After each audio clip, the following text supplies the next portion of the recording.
తిరుగుడు లేని విషం పారాక్వాట్ గడ్డి మందుతో గాల్లో కలుస్తున్న ప్రాణాలు.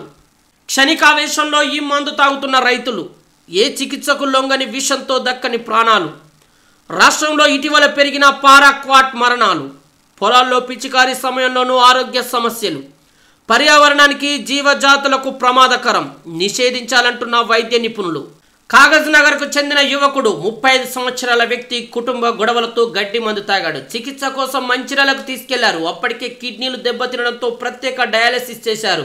అయినా పరిస్థితి విషమించి 4 రోజుల్లోనే మృత్యువాత పడ్డాడు. కరీంనగర్ జిల్లా వీణవంక మండలం కనపర్తికి చెందిన యువకుడు 21 సంవత్సరాలు స్నేహితుల మధ్య విభేదాలతో గడ్డి మందు తాగాడు. వెంటనే ఆసుపత్రికి తరలించిన పరిస్థితి చేయి దాటిపోయింది.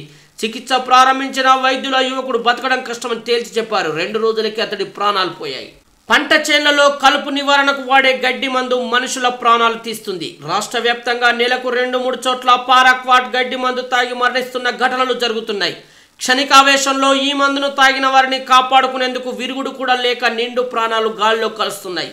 అత్యంత విషపూరితమైన ఈ మందును పొలాల్లో పిచికారీ చేసే సమయంలో తీవ్ర ఆరోగ్య సమస్యలు కూడా వెలువడుతున్నాయి. అందుకే నిషేధించాలంటున్న వైద్య నిపుణులు.